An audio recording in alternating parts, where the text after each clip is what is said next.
할렐루야. 6월 3일 토요일 새벽 기도를 시작하겠습니다. 사도신경으로 우리 신앙을 고백하시겠습니다. 나는 전능하신 아버지 하나님 천지의 창조주를 믿습니다. 나는 그의 유일하신 아들 우리 주 예수 그리스도를 믿습니다.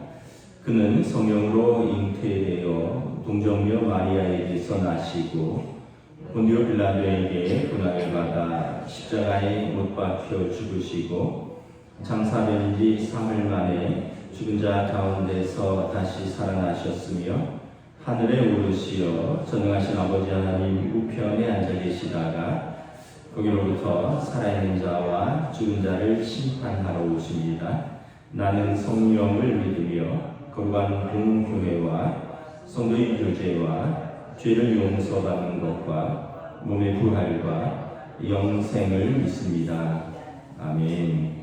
찬송가 257장 찬양하시겠습니다. 찬송가 257장입니다.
디도서 3장 1절부터 15절까지 말씀입니다.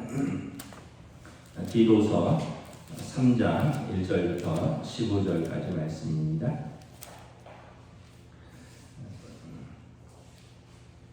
다 찾으신 줄 알고 저 여러분들이 한 절씩 교도하도록 하겠습니다. 디도서 3장 1절부터 15절입니다. 너는 그들로 하여금 통치자들과 권세 잡은 자들에게 복종하며 순종하며 모든 선한 일 행하기를 준비하게 하며 아무도 비방하지 말며 다투지 말며 관용하며 범사의 온유함을 모든 사람에게 나타낼 것을 기억하게 하라. 우리도 전에는 어리석은 자요 순종하지 아니한 자요 속은 자요 여러 가지 정욕과 행락의 종노릇한 자요 악독과 투기를 일삼은 자요 가증스러운 자요 피차 미워한 자였으나 우리 구주 하나님의 자비와 사람 사랑하심이 나타날 때에 우리를 구원하시되 우리가 행한 바 의로운 행위로 말미암지 아니하고 오직 그의 긍휼하심을 따라 중생의 씻음과 성령의 새롭게 하심으로 하셨나니 우리 구주 예수 그리스도로 말미암아 우리에게 그 성령을 풍성히 부어주사 우리로 그의 은혜를 힘입어 의롭다 하심을 얻어 영생의 소망을 따라 상속자가 되게 하려 하심이라. 이 말이 이쁘도다. 원하건대 너는 이 여러 것에 대하여 굳세게 말하라. 이는 하나님을 믿는 자들로 하여금 조심하여 선한 일을 힘쓰게 하려 합니다. 이것은 아름다우며 사람들에게 유익하니라. 그러나 어리석은 변론과 족보 이야기와 분쟁과 율법에 대한 다툼은 피하라. 이것은 무익한 것이요 헛된 것이니라. 이단에 속한 사람을 한두 번 훈계하기에 멀리하라. 이러한 사람은 내가 아는 바와 같이 부패하여 스스로 정죄한 자로서 죄를 짓느니라. 내가 아데마나 드기고를 내게 보내리니 그때 내가 급히 미고 볼리로 내게 오라. 내가 거기서 겨울을 지내기로 작정하였노라. 율법교사 세나와 및 아볼로를 급히 먼저 보내어 그들로 부족함이 없게 하고 또 우리 사람들도 열매 없는 자가 되지 않게 하기 위하여 필요한 것을 준비하는 좋은 일에 힘쓰기를 배우게 하라. 함께 읽습니다. 나와 함께 있는 자가 다 내게 무난하니 믿음 안에서 우리를 사랑하는 자들에게 너도 무난하라. 은혜가 너희 무리에게 있을지어다. 아멘. 할렐루야. 토요 새벽 기도에 나오신 우리 성도들을 주님의 이름으로 환영하고 축복합니다. 우리 아침에 서로 인사하겠습니다. 한 주간 평안하셨습니까? 네. 오늘도 6월이네요. 6월 월상 예배로 드립니다. 시간이 참 빠르게 가죠. 이제 디도서 마지막 장을 보고 있습니다. 우리가 새벽에 이제 디도서를 보고 있는데 디도서는 바울 사도가 영적인 아들인 디도, 그 믿음으로 낳은 두 아들이 있었다 그랬죠. 디모데라는 유대인 출신의 제자가 있었고 또 디도라는 헬라 출신, 이방인 출신의 제자인데 이 이방인 출신의 제자인 디도를 그레데 섬에 남겨두고 그레데 섬의 이제 교회에서 일꾼들을 세우고 또 그곳에 목회하면서 성도들을 말씀 안에 세우라 이런 내용입니다. 이제 1장은 그 장로와 감독들을 세울 때 어떤 사람들을 세울 것인가 또 이렇게 말씀했고 또 2장은 이제 전 세대, 전 연령층에 대해서 여기 성경의 표현은 늙은 남자들은 어떻게 신앙생활하며 늙은 여자들은 어찌해야 하며 또 젊은 여자들은 어떻게 하고 젊은 남자들은 어떻게 하고 종들은 어떻게 하고 이러면서 모든 세대의 모든 성도들이 하나님의 말씀 안에서 어떻게 신앙생활해야 되는가를 말씀하고 있습니다. 오늘 3장에는 디도, 목회자인 디도에게 성도들이 무엇을 권면하며 무엇을 가르칠 것인가를 말씀을 하고 있습니다. 1절을 보면 너는 그들로 하여금 이런 표현이고요. 8절에도 보면 이 말이 미쁘도다. 원하건대 너는 이 여러 것에 대하여 굳세게 말하라. 그러니까 목회자인 디도로 하여금 성도들에게 권할 것은 권하고 또 피할 것은 피하게 하고 또 굳세게 말할 것은 굳세게 말하라는 것이죠. 무엇을 말합니까? 구원받은 자가 어떻게 믿음으로 은혜 안에서 응답하면서 살 것이냐. 구원받은 것을 그냥 우리가 머릿속으로만 알고 있는 것이 아니라 나중에 하나님 나라에 가서만 누리는 것이 아니라 지금 이 땅에서 어떻게 응답하며 살고 누리는가, 이것을 말하라는 거죠. 여러분, 예수 믿는다는 것은 우리가 늘 두 가지를 생각해야 됩니다. 우리가 하나님 앞에 심판받을 때 우리의 믿음으로 하나님의 자녀된 것을 인정받는 것이고, 두 번째는 여러분, 이 땅에서 우리 삶이, 우리 인격과 성품과 삶이 변화되어서 이 땅에서 하나님의 자녀로 삶을 살아가는 것입니다. 우리가 이제 두 가지를 다 붙들어야 되죠. 하나님 앞에 설 때만 붙드는 것이 아니라 이 땅에서도 나는 어떻게 변화되는가, 이 땅에서 나는 어떻게 은혜의 삶을 붙들고 어떻게 은혜의 삶을 다른 사람들과 함께 살아가느냐라는 것입니다. 그래서 1절, 2절, 3절에 보면 옛사람의 모습, 그 육신을 따르는 육신의 모습을 버리라는 거죠. 2절에 보면 아무도 비방하지 말며 다투지 말며, 그리고 그럼 무엇을 가르치니까? 복종하며 순종하며 선한 일 행하기를 준비하며 다른 이들에게 관용하며 범사에 온유함으로 모든 사람에게 나타낼 것을 기억하게 하라. 왜냐하면 3절에 우리도 전에는 어리석은 자요, 순종하지 아니한 자요, 속은 자요, 여러 가지 정욕과 행락에 종노릇한 자요, 악독과 투기를 일삼는 자요, 가증한 자요, 피차 미워한 자였기 때문이라는 거죠. 그러나 이제는 그 구주 예수 그리스도의 자비와 사랑 안에서 우리가 은혜를 입은 자라는 거예요. 그래서 이제는 전의 모습과 전의 성품으로 살지 말자, 이것을 권면하고 가르치라는 것입니다. 로마서에 보면 여러분, 육신을 따르는 사람은 육신의 사람이다 라고 말하죠. 그리고 하나님의 자녀는 하나님의 영으로 인도함을 받는다라는 것입니다.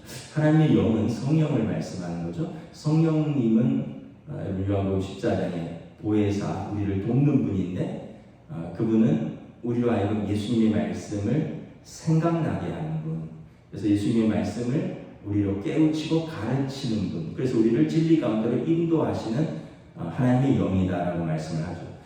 우리가 하나님의 영으로 인도함을 받기 전에는 그냥 우리 본성대로 반응하고 본성대로 살았다는 거예요. 3절에 우리도 전에는 순종을 몰랐고요, 어리석었고요, 여러 가지 정욕과 이 땅의 즐거움에 종노릇하면서 죄짓던 자고, 그래서 악독과 투기는 2절에 비방하고 다투는 거죠. 그리고 또 죄 가운데 가증스러운 자요, 사랑을 모르고 피차 미워한 자였다는 거예요. 그런데 우리가 성령 안에서 새롭게 되니까, 하나님의 영이 우리 안에 거하시니까 우리의 본성대로 따라 살지 않고 우리의 본성과 말씀이 이렇게 충돌하면서 우리가 하나님의 말씀에 더 귀를 기울이게 되었다는 거죠. 그 성향 자체가 없어진 것은 아닌데 우리의 경향성이 점점 변화되어 가는 겁니다.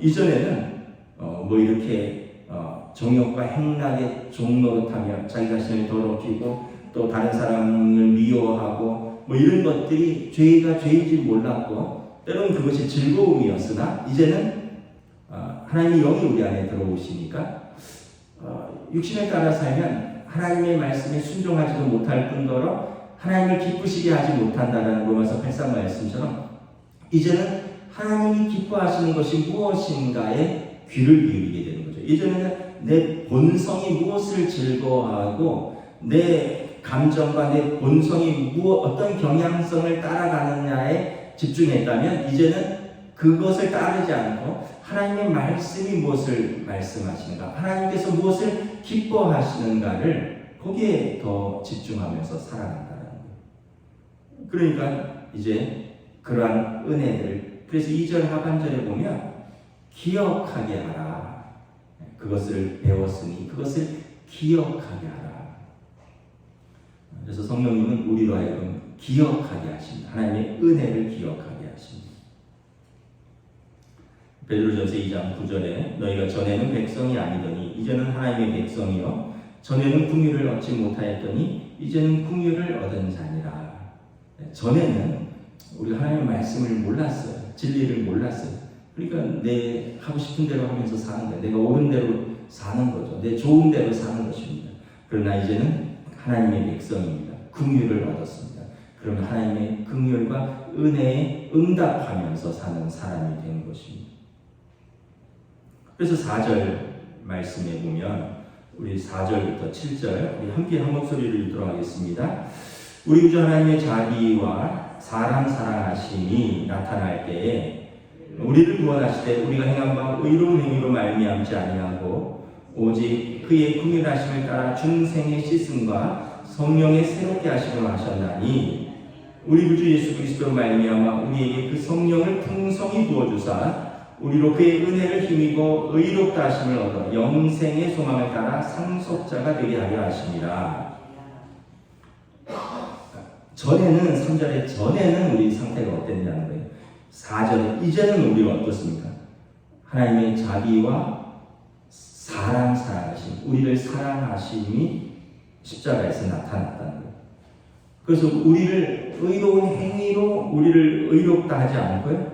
하나님이 우리를 긍휼히 여기심, 우리를 불쌍히 여기셔서 우리를 씻음과 우리를 성령에 새롭게 하심으로 그리고 우리에게 예수 그리스도의 십자가로 말미암아 우리를 속량하시고 성령을 풍성히 부어주셔서 우리의 상태가 은혜로 말미암아 의롭다 되었고 그리고 영생의 소망을 따르는 하나님 나라의 상속자가 되었다. 이게 이제 우리의 현 상태라는 거죠.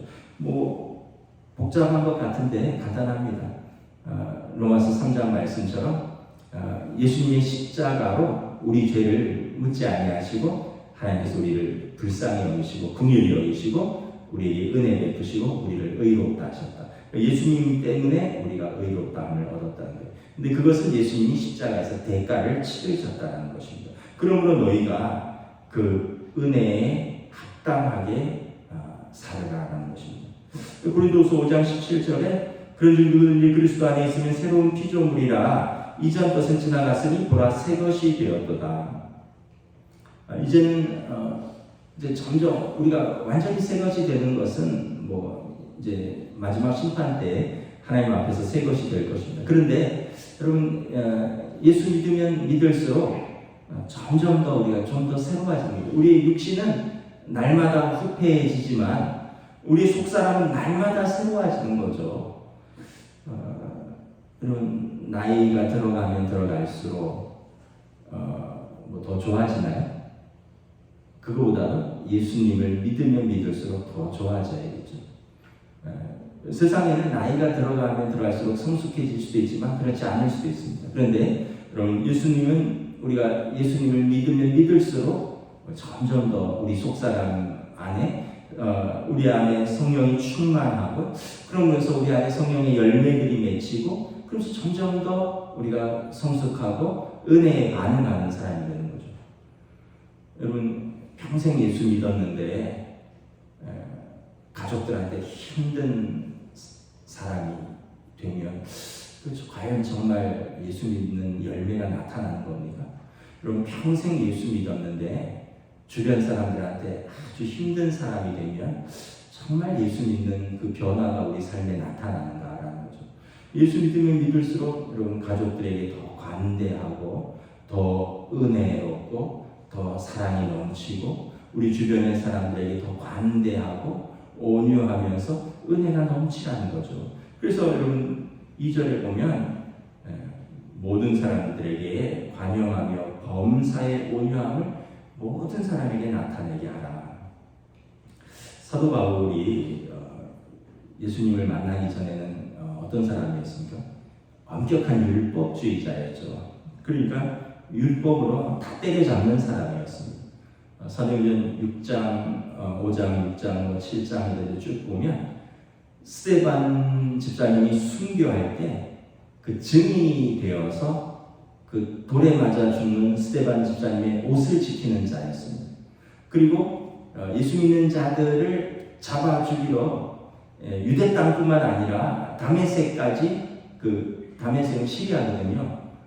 국경을 건너서까지 대제사장의 위임장을 받아서 예수 믿는 자들을 고발하고 잡아오는 종교 경찰이었습니다.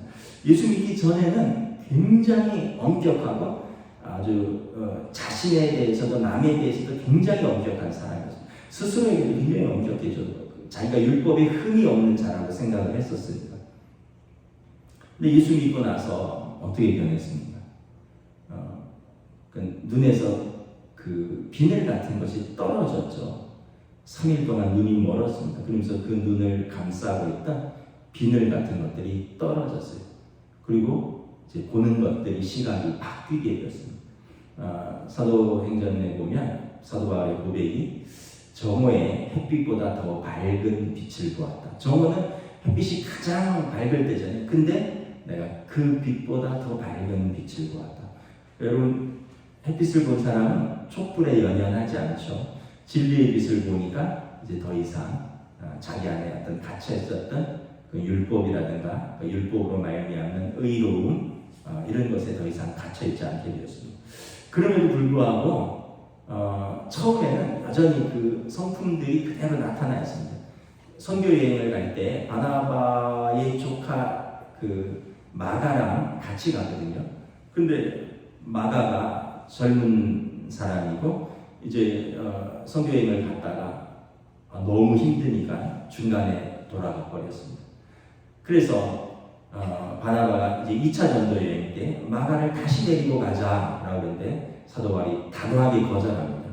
한번 이렇게 중간에 돌아간 사람은 또 돌아갈 수 있다. 용납하지 않습니다. 그래서 2차 전도 여행은 바나바와 바울이 따로따로 갑니다. 바나바는 성경에 보면 착한 사람이라 사도 바울을 천거한 사람이죠. 물론 이제 바나바는 마가가 조카이기도 하지만 바나바는 이제 성품 자체가 좀 온유하고 관대한 사람입니다. 그래서 실수한 마가를 그래도 데리고 가서 기회를 주고 회복할 수 있는 기회를 주자. 바울은 여전히 그 이제 아주 엄격함이 있는 거죠. 안 된다. 나는 받아들일 수 없다. 그래서 결국은 2차 전도 여행을 바나바는 마가를 데리고 1차 전도 여행을 했던 그 코스대로 구브로로 다시 돌아가고 이제 바울은 신라를 데리고 그러면서 2차 전도 여행을 수아시아로 옮겨가죠. 그러면서 이제 또 다시 확장되는데 근데 이제 나중에 보면 이런 표현이 나옵니다. 마가를 데리고 오라. 마가를 데리고 오라. 그는 내 아들이라. 이런 표현이 나옵니다. 그러니까 이제 마가를 용서했을 뿐만 아니라 마가에 대해서 깊은 애정과 사랑을 표현하는 거죠. 그 마가는 이제 어떻게 변화됐을까요? 베드로의 제자가 됩니다. 아마 예루살렘 교회에서 열심히 신앙생활을 했던 것 같아요. 그리고 베드로로부터 열심히 예수님에 대해서 들었고 그 마가가 베드로로부터 전해들은 예수님을 기록한 것이 마가복음입니다. 마가복음은 여러분 이제 그 신학적인 주제인데 사복음서 중에 가장 먼저 쓰여진 복음서가 마가복음입니다. 마가복음하고 이제 큐라고 해서 예수님의 그 이제 말씀을 기억하는 제자들. 그래서 큐와 마가복음을 참고해서 다른 제자들이 다른 복음서를 썼다 이렇게 성경은 이렇게 해석을 하고 있습니다. 어쨌든 여러분 그렇게 바울 사도가 예수 믿기 전에는 그냥 바늘로 찔러도 피 한 방울 안 나올 아주 엄격한 바리새인 중에 바리새인이었습니다. 예수 믿고 나서도 잘못에 대해서는 아주 엄격한 사람이었죠. 그런데 이제 점점 20년의 선교 사역 가운데 어떻게 됐냐 이제 이런 말을 쓰는 거예요. 스스로 모든 사람에게 온유함과 관용으로 모든 사람에게 이것을 나타내게 하라. 왜냐하면 우리가 하나님의 자비와 긍휼을 값없이 얻은 자니라라고 말을 하는 것입니다. 그래서 8절에 보면 이 말이 미쁘도다 원하건대 너는 이 여러 것에 대하여 굳세게 말하라. 1절에도 보면 너는 그들로 하여금 8절에 너는 이 여러 것에 대하여 디도가 목회자로서 성도들에게 이것을 힘써서 가르치라는 것입니다. 이는 하나님을 믿는 자들로 하여금 조심하여 선한 일을 힘쓰게 하려 함이라.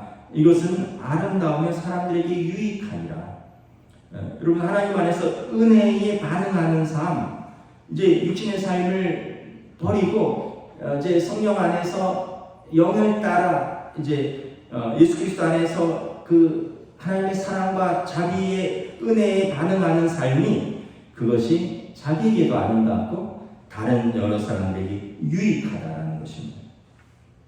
그래서 여러분, 우리가 예수 믿는다면 처음에 말씀드렸다시피 하나님 앞에 설 때 우리 믿음이 인정받겠죠. 이게 제일 중요하죠. 그리고 지금 이 땅에서도 예수 그리스도를 믿고 하나님의 자녀로서 합당한 삶을 사는데, 합당한 삶이 무엇입니까? 예수님의 제자 된 삶이죠. 우리의 그 본성과 우리의 본래적인 성품과 우리의 본래 즐거워하던 것들을 꺾고 자기를 부인하고 자기 십자가를 지고 주님을 따르는 삶을 끊임없이 우리가 분투하면서 노력하는 삶이죠. 이게 성화고 주님 제자 된 삶이고요. 그리고 이 삶이 여러분 성령의 열매 맺는 삶인 것입니다. 그래서 이것은 아름다우며 사람들에게도 유익하니라. 14절에 보면 우리 사람들도 열매 없는 자가 되지 않게 하기 위하여 필요한 것을 준비하는 좋은 일에 힘쓰기를 배우게 하라. 그러니까 예수 믿으면 삶의 열매들이 나타나야 된다는 거죠. 예수님께서도 뭐라고 하셨습니까? 나무는 열매로 그 나무가 어떠한지 안다. 좋은 나무가 아름다운 열매를 맺고 못된 나무가 나쁜 열매를 맺는다. 그래서 열매는 여러분 우리가 아는 무슨 뭐 명예 뭐 이런 거 아닙니다. 뭐죠? 여러분 성령의 9가지 열매죠. 이것은 이전의 육신의 삶과 전혀 반대되는 열매죠. 우리가 잘 아는데 대부분 여러분 성품적인 것입니다. 그 사람이 예수 믿고 변해가는 것입니다. 그 사람의 성품과 기질과 삶의 자세와 다른 사람에 대한 태도가 여러분 예수 안에서 성화되어져 가는 것입니다. 여러분 한번 찾아볼까요? 갈라디아서 5장 19절에서 26절입니다. 갈라디아서 5장 19절에서 26절, 신약성경 308쪽 보도록 하겠습니다. 갈라디아서 5장 19절에서 26절인데 우리 19절부터 22절은 예수 믿기 전에 이전의 육신의 삶의 상태입니다. 우리의 본래적인 모습이고 예수 믿은 이후에 성령의 인도하심을 따라 성령의 열매 맺는 삶이 22절 이하입니다. 교도하겠습니다. 육체의 일은 분명하니 곧 음행과 더러운 것과 호색과 우상숭배와 주술과 원수 맺는 것과 분쟁과 시기와 분냄과 당짓는 것과 분열함과 이단과 투기와 술 취함과 방탕함과 또 그와 같은 것들이라. 전에 너희에게 경계한 것 같이 경계하노니 이런 일을 하는 자들은 하나님의 나라를 유업으로 받지 못할 것이요 오직 성령의 열매는 사랑과 희락과 화평과 오래 참음과 자비와 양선과 충성과 온유와 절제니 이 같은 것을 금지할 법이 없느니라. 그리스도 예수의 사람은 육체와 함께 그 정욕과 탐심을 십자가에 못 박았느니라. 만일 우리가 성령으로 살면 또한 성령으로 행할지니 헛된 영광을 구하여 서로 노엽게 하거나 서로 투기하지 말지니라. 여러분 우리의 인간적인 성향들, 속성들은 여러분 성령의 열매와 완전히 반대되는 거죠. 그래서 우리가 한 번에 바뀔 수는 없죠. 왜냐하면 우리는 육신을 가지고 이 땅에서 살아가니까. 그런데 점점 더 이렇게 점점 더 좋아져야겠죠. 점점 더 성령의 열매 맺는 삶 쪽으로 점점 더 그 경향성이 나아가야겠죠. 9절부터 11절에 보면 이제 교회 안에 가만히 들어온 거짓 교사들에 대한 경계에 대해서 이야기합니다. 그들하고 어리석은 변론하지 말고 족보 이야기, 분쟁과 율법에 대한 다툼을 피하라 라는 것입니다. 이것은 무익한 것이요 헛된 것입니다. 그 디도서에 보면 그 할례파들이 있었다 그랬죠. 유대주의자들 가만히 예루살렘으로부터 온 사람들이 바울 사도에 대해서 계속해서 바울 사도가 은혜로 얻는, 믿음으로 얻는, 은혜로 얻는 구원에 대해서 이야기를 하는데, 예수 안에서 그 사람들은 다른 것을 더하는 거죠. 그러면서 바울 사도의 복음이 다른 복음을 전한다. 그가 뭐 사도냐, 이게 그 신약 성경에서 계속해서 바울 사도가 공격받는 포인트입니다. 율법을 가르치지 않고 예수 그리스도로 말미암아 은혜로 믿음을 얻는 구원을 가르치는 건데, 그래서 이 사람들은 계속해서 이제 족보 이야기한다는 거죠. 우리가 아브라함의 자손인데 너희도 아브라함의 자손이 되려면 이렇게 해야 된다, 저렇게 해야 된다. 그러면서 어리석은 변론하고 분쟁하고 율법에 대한 다툼이 계속된다는 거예요. 근데 바울 사도는 이거 해봐야 답이 없다. 이거 무익하고 헛된 것이다. 율법을 유대인보다 더 잘 알 수 있습니까? 여러분, 율법을 바리새인들보다 더 잘 지킬 수 있습니까? 그런데 그들의 삶에는 열매가 없는 거죠. 근데 그것을 쫓아가고 그것을 논쟁하는 것, 그것이 옳으냐, 뭐 옳지 않느냐 논쟁하는 것, 그것을 변론하는 것, 그런 거 무익하다는 거예요. 그런 거 하지 말아라. 다툼을 피해라. 그럼 어떻게 하라고요? 10절에 이단에 속한 사람들은 그냥 한두 번 훈계한 후에 듣지 않으니 멀리하라. 예수님도 발의 먼지를 떨어버리라 그랬어요. 왜냐하면 이런 사람들은 너희도 아는 바와 같이 부패하여 스스로 정죄한 자라서 죄를 짓느니라. 이미 스스로 그 본성이 진리를 벗어났고요. 그래서 스스로 이미 그 스스로를 정죄했다는 거예요. 여러분, 이단의 특징이 뭐냐 하면, 자기들 교리 안에서만 딱 갇혀 있습니다. 그러니까 기존 교회의 어떤 목회자나 기존 교회의 말씀들에 대해서는 전혀 듣지도 못하게 하고, 또 그곳에서 가지도 못하게 하고, 뭐 신천지나 뭐 어떤 이단에 참여하는 사람들의 특징이 뭐예요? 자기가 어디에 참여하고 있다는 걸 알지 못하게 하잖아요. 그리고 자기들 안에서 성경 공부 엄청 열심히 하고 자기들 안에서 그 교리를 강화하는 거죠. 끊임없이 자기 안에서 자가 발전하면서 그 안에만 갇혀 있으니까 선한 것이 나올 수가 없어요. 그럼 우리 이제 믿는 그 건강한 신앙생활을 하는 사람의 특징은 뭡니까? 끊임없이 배우죠. 끊임없이 배워요. 그래서 뭐 어떤 분들은 뭐 대한민국의 유명한 목회자들 설교 다 듣습니다. 이제 그 방송 시대가 열렸잖아요. 코로나 이후로 막 이제 모든 방송들이 막 이제 하다못해 저 같은 사람도 설교를 올리니까, 그러니까 여러분 뭐 얼마나 그 유명한 목사님들 설교가 뭐 한국과 미국과 뭐 심지어는 어떤 분은 뭐 영어로도 뭐 방송 설교를 듣는다 그러더라고요. 그러니까 우리의 특징은 뭐냐면 개방성이에요. 끊임없이 배우고자 하는 열정이 있는 거죠. 그래서 어떤 분이 그러더라고요.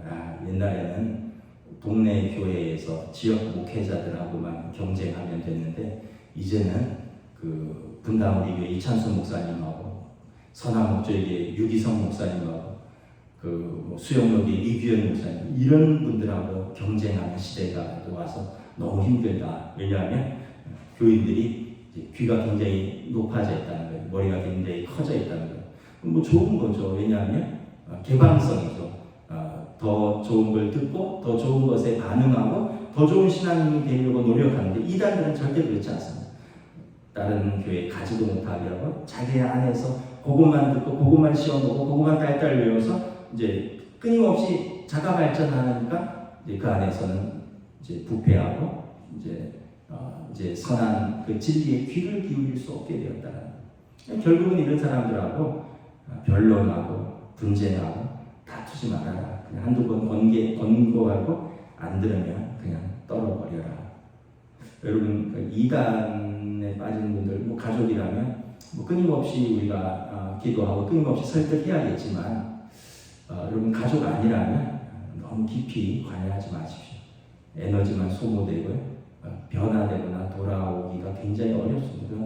하나님이 하실 일이고 우리는 그냥 전하고 선포하고, 이 복음은 변론하고 다투고 분쟁해서 일어나는 것이 아니라 선포하고 성령 선포된 복음이 성령 안에서 그들 안에 감동을 주고 역사할 때 일어나는 거지. 여러분 변론하고 분쟁하고 다퉈서 일어나는 것이 아니라는 것입니다. 말씀을 마치도록 하겠습니다. 12절부터 보면 이제 디도서를 마무리하죠. 여러 사람들이 무난합니다. 아데마나 두기고를 내게 보내고 또 너는 이제 니고볼리로 오고 겨울에 바울 사도가 거기로 가야 하니까 거기 와서 우리 같이 영적 교제를 하자. 또 율법 교사 세나와 아볼로는 고린도 교회의 목사님이죠. 이런 분들이 가면 또 그들로 부족함이 없도록 그들을 공개하고 또 우리 모두가 하나님 앞에서 열매 없는 자가 되지 않도록 필요한 것을 준비하고 선한 일에 힘쓰기를 배우게 하라. 너희도 배우고 성도들로도 열매 없는 자가 되지 않도록 힘써서 말씀을 배우게 하라는 것입니다. 그러면서 모든 자가 믿음 안에서 서로 무난하라. 은혜가 너희 무리에게 있을지어다. 우리는 은혜로 무난하는 자입니다. 그리고 왜냐하면 우리 안에 은혜로 있기 때문에 그렇습니다. 말씀을 마치겠습니다. 예수님께서 너희는 세상의 소금과 빛이다 이렇게 말씀을 하셨습니다. 빛은 그래서 그 집 안에 등경 아래 두지 않고 이제 위에 걸어서 온 집을 밝히게 한다. 이같이 너희 빛이 사람 앞에 비추게 하여 그들로 너희 착한 행실을 보고 하늘에 계신 너희 아버지께 영광을 돌리게 하라. 여러분 세상 사람들은 우리가 하나님의 사람인 것을 어떻게 아느냐? 그들에게 향한 우리의 착한 행실을 보고 하늘에 계신 너희 아버지께 영광을 돌린다는 것입니다. 여러분 어거스틴이 그런 말씀을 했습니다. 마지막에 말로 전하라. 왜냐하면 무슨 말이냐? 평소에 삶으로 전하라는 것입니다. 그래서 여러분 우리가 가족 친지들 또 우리 일터에서 또 우리가 교제하고 있는 모든 사람들에게 우리의 선한 행실과 우리의 관용과 우리의 온유함을 통해서 모든 사람들이 저 사람은 하나님의 자녀이구나 영광 돌릴 수 있는 저와 여러분 되시기를 우리 주님의 이름으로 축복합니다. 기도하겠습니다. 하나님 은혜를 감사합니다. 오늘 디도를 통하여 그레데 교회의 디도가 목회자로서 성도들에게 또 전하고 권면하고 또 담대히 가르치라고 말합니다.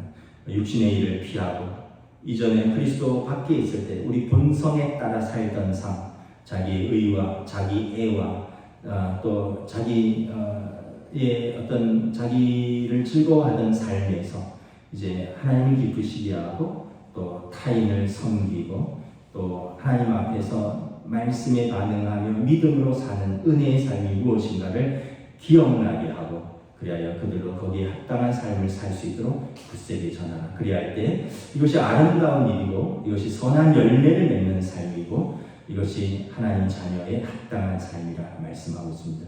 오늘 우리 삶을 돌아봅니다. 우리 가정에서, 우리 교회에서, 또 우리 일터에서 나는 어떤 사람들인가? 우리가 점점 더 은혜의 삶으로 점점 더 하나님 앞에서 성숙해져 가는 열매 맺어져 가는 삶으로 저희들을 성령님 인도하여 주시고 저희는 또 말씀에 순종하고 응답할 수 있도록 인도하여 주시옵소서. 감사를 드리오며 우리 주 예수 그리스도 이름으로 기도드리옵나이다. 아멘. 하늘에 계신 우리 아버지의 이름을 거룩하게 하시며 아버지의 나라가 오게 하시며 아버지의 뜻이 하늘에서와 같이 땅에서도 이루어지게 하소서. 오늘 우리에게 일용할 양식을 주시고 우리가 우리에게 잘못한 사람을 용서하여 준 것 같이 우리 죄를 용서하여 주시고 우리를 시험에 빠지지 않게 하시고 악에서 구하소서. 나라와 권능과 영광이 영원히 아버지의 것입니다. 아멘.